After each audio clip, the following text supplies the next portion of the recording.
Good afternoon friends, मैं रत्नेश पांडे हाजिर हूँ एक बार फिर से आप लोगों के बीच में। आज मैं लेकर आया हूँ पॉलिटी की सेकेंड क्लास। हमारा टॉपिक था the Indian polity and constitution. इसकी फर्स्ट क्लास में ले चुका हूँ, आज सेकेंड क्लास की बारी है। तो मैंने लास्ट में बताया था कि आज हम बात करेंगे भारत के संवैधानिक विकास के बारे में, कि भारत में संविधान का विकास कैसे हुआ। तो भारत में अगर संविधान के विकास की बात करी जाए तो हमारे भारत देश का अपना अलग से संविधान रहा है। इसके पीछे एक बड़ी लंबी कहानी रही है। दरअसल 15 अगस्त 1947 का दिन भारत के इतिहास में स्वर्ण अक्षर से लिखा गया है। भारत के इतिहास में 15 अगस्त 1947 का दिन स्वर्ण अक्षरों से लिखा गया है, क्योंकि इस दिन भारत को सदियों की गुलामी से आजादी मिली थी। इसीलिए भारत के लोग 15 अगस्त को अपना स्वतंत्रता दिवस मनाते हैं। अब स्वतंत्रता के बाद सबसे बड़ी समस्या थी हमारे देश में कि भारत को, इतने बड़े देश को चलाने के लिए संविधान के निर्माण कैसे किया जाए। सबसे बड़ी समस्या यही थी कि इतना बड़ा देश भारत देश है, इसको चलाने के लिए संविधान की रचना कैसे करी जाए। तो इसके लिए हमारे देश में एक संविधान सभा का गठन किया गया। तो संविधान सभा ने अथक परिश्रम करके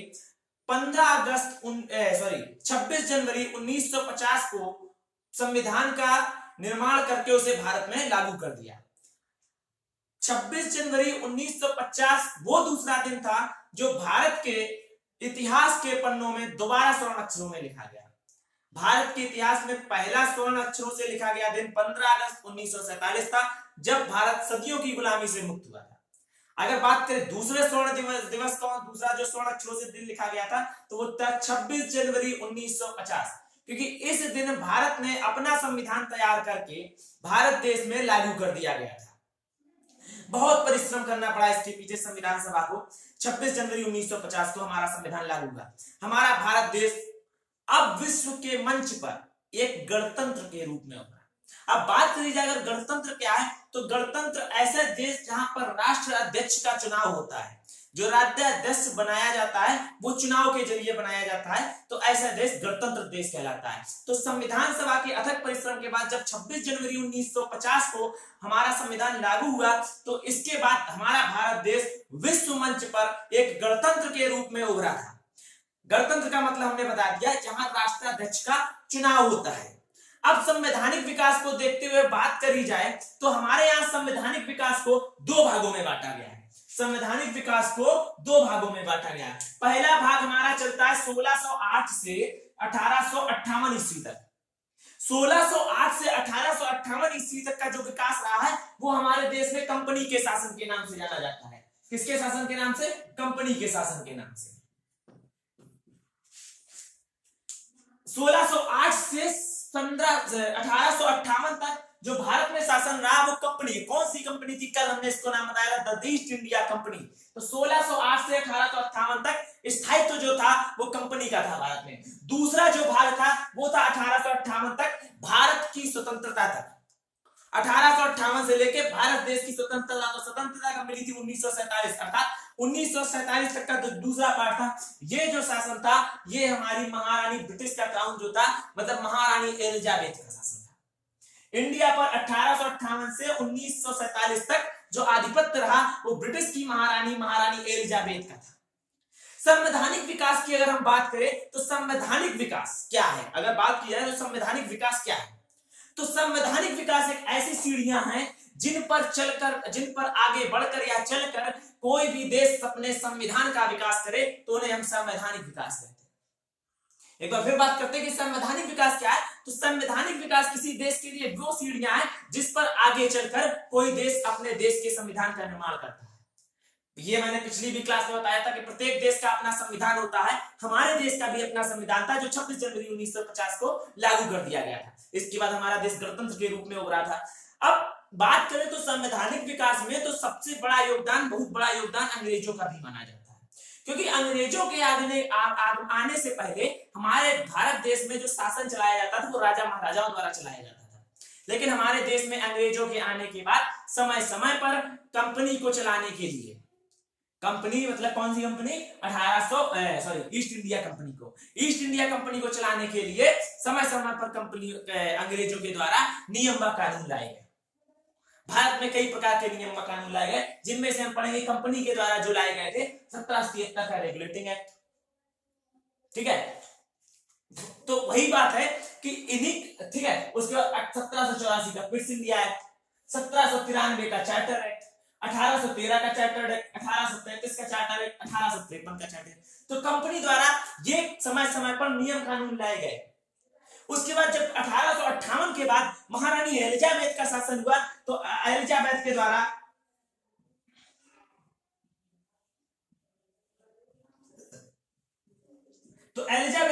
क्या हुआ गया, सबसे पहले गवर्नमेंट ऑफ इंडिया एक्ट आया 1858 में, उसके बाद इंडियन काउंसिल एक्ट आया 1861 में, उसी इंडियन काउंसिल एक्ट को संशोधन करके फिर से आया नया इंडियन काउंसिल एक्ट, वो 1892 में आया। उसके बाद भारत परिषद अधिनियम 1909 में, भारत सरकार अधिनियम 1919 में, भारत सरकार अधिनियम संशोधन करके दोबारा फिर लाया गया 1935 में, अग्रत प्रस्ताव लाया गया 1940 में। उसके बाद बात करें टिप्स प्रस्ताव की तो 1942 में। तो 1608 से 1858 तक ये जो नियम कानून कंपनी के द्वारा लाए गए, और 1658 से 1947 तक ये जो कानून महारानी एलिजाबेथ के द्वारा लाए गए, तो इन्हीं कानूनों के अंतर्गत नियम कानूनों से हमारे देश में संविधान का निर्माण किया गया। हमने आपको बताया कि सबसे पहले हम देखेंगे 1773 का रेगुलेटिंग एक्ट, 1784 का क्विट्स इंडिया एक्ट, 1793 का चार्टर एक्ट, 1813 का चार्टर एक्ट, 1833 का चार्टर एक्ट, 1853 का चार्टर एक्ट। अब बात करें तो ये जो अधिनियम बनाए गए, तो ये अधिनियम कानून को जो अधिनियम बनाए गए, नियम कानून जो लेकर आए गए हमारे भारत देश में, ये भारत ईस्ट इंडिया कंपनी के द्वारा, ये वाले ईस्ट इंडिया कंपनी को संचालित करने के लिए लाए गए थे, जैसा कि हमने बताया। लेकिन हमारे देश में 1857 के बाद एक क्रांति हुई। क्रांति की बात करें तो महान क्रांति हुई।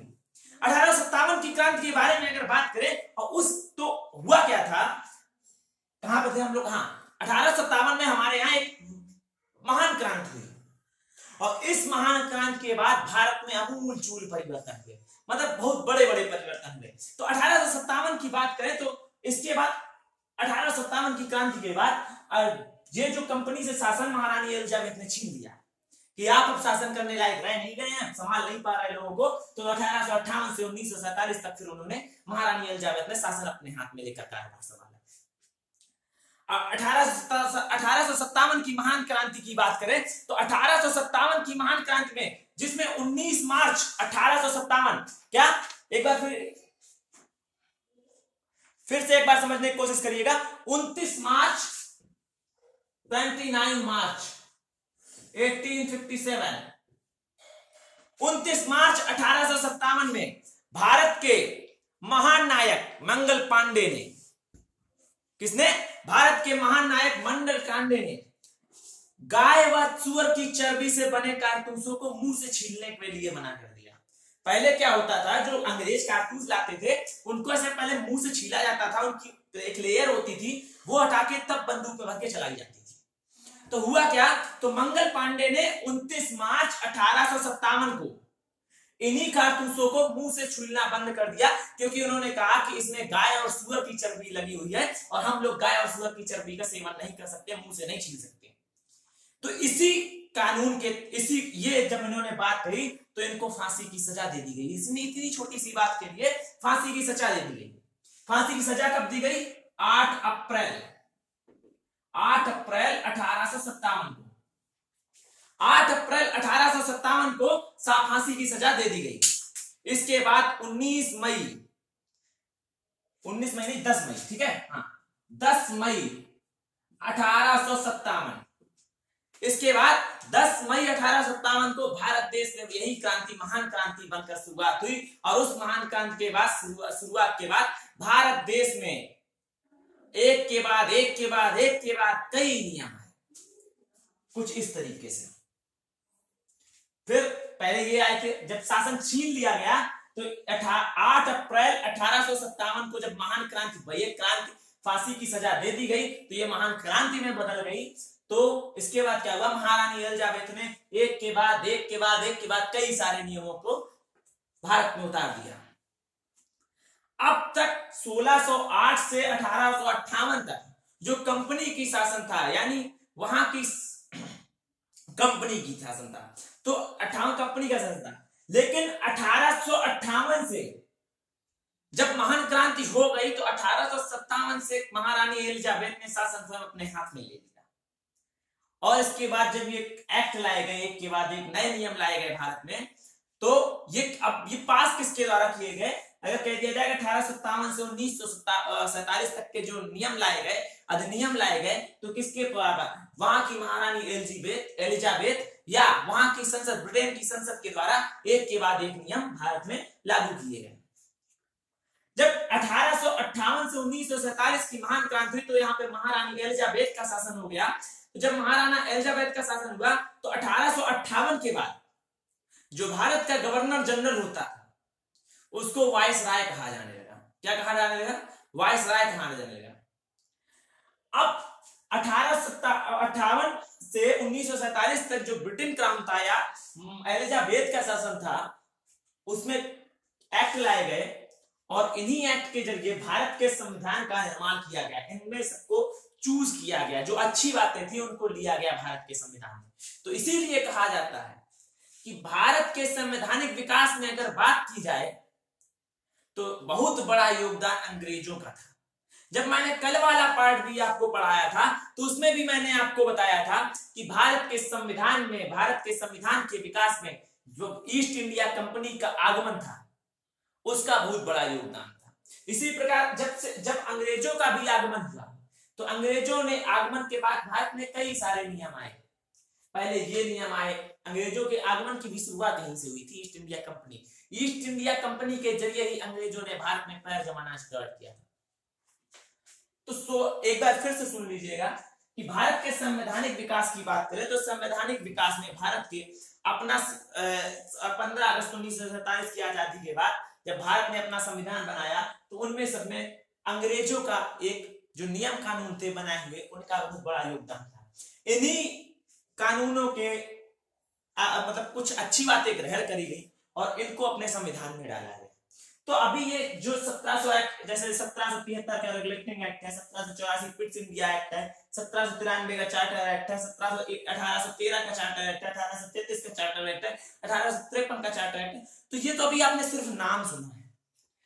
अभी जब इनके बारे में शुरुआत करेंगे कि आखिरकार ऐसा रेगुलेटिंग एक्ट हो गया, फिर पिट्स इंडिया एक्ट हो गया, चार्टर एक्ट हो गया, फिर चार्टर एक्ट हो गया, फिर महारानी एलिजाबेथ ने जब शासन किया 1858 से 1947 तक, तो गवर्नमेंट ऑफ इंडिया एक्ट हो गया, इंडियन काउंसिल एक्ट हो गया, इंडियन काउंसिल एक्ट को संशोधित करके दोबारा फिर लाया गया, भारत परिषद अधिनियम हो गया, भारत सरकार अधिनियम हो गया। तो आखिर इन सबके अंतर्गत क्या क्या नियम लाए गए थे भाई? ये तो आपका हो गया, जैसे अपने आप कोटा चलता है तो क्या है उसके अंदर, तो यही चीज हमें अगली क्लास में भी पढ़नी है।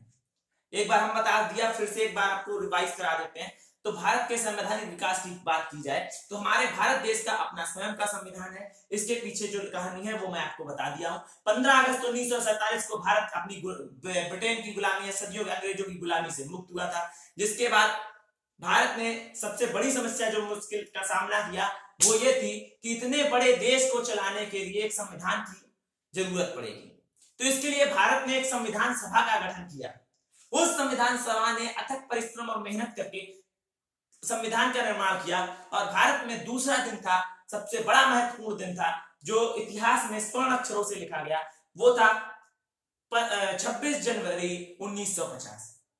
26 जनवरी 1950 को भारत ने अपना संविधान अपने देश में लागू कर दिया था और इस संविधान के लागू करने के बाद भारत विश्व के पटल पर या विश्व के मंच पर एक गणतंत्र देश के रूप में उभरा।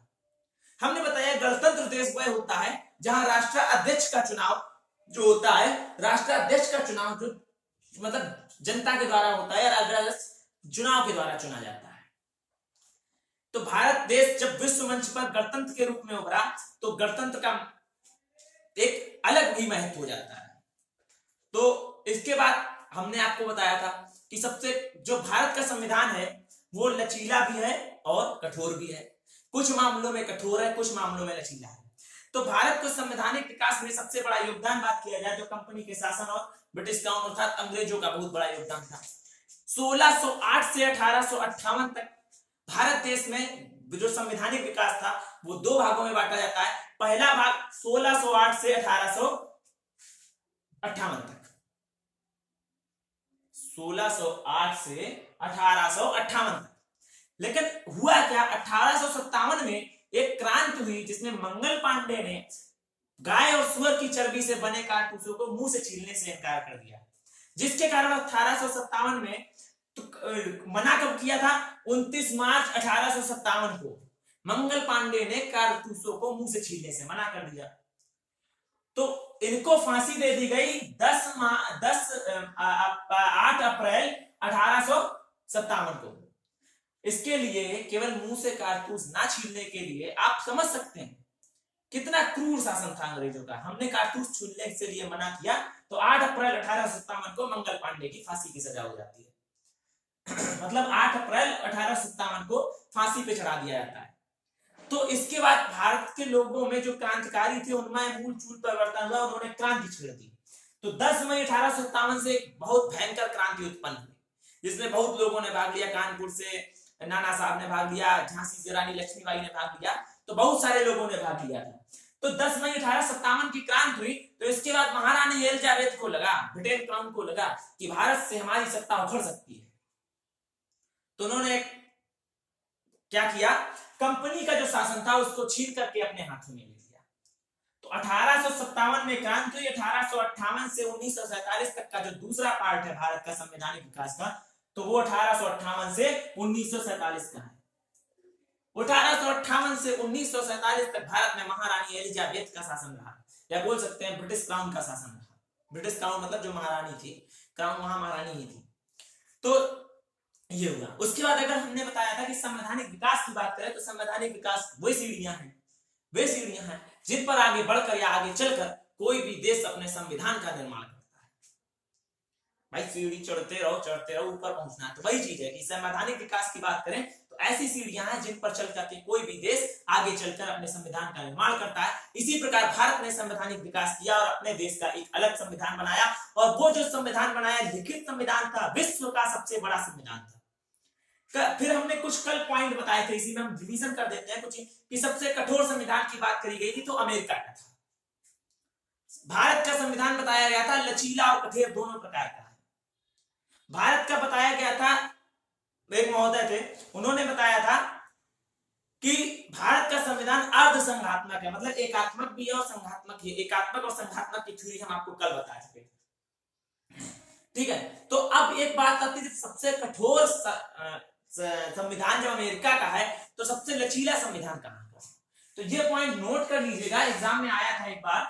तो ये पॉइंट है सबसे लचीला संविधान, सबसे मोस्ट इंपॉर्टेंट क्वेश्चन है, सबसे लचीला संविधान ब्रिटेन का है। कहां का? ब्रिटेन का सबसे लचीला संविधान, मोस्ट इंपॉर्टेंट क्वेश्चन है, सबसे लचीला संविधान ब्रिटेन का है। सबसे बड़ा संविधान भारत का है, ठीक है।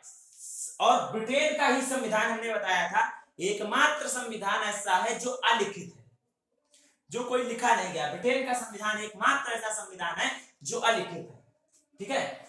देखो सबसे लंबा भी है और कैसा है? अलिखित। पॉइंट याद रखना, ये क्वेश्चन पूछे जाते हैं, ठीक है।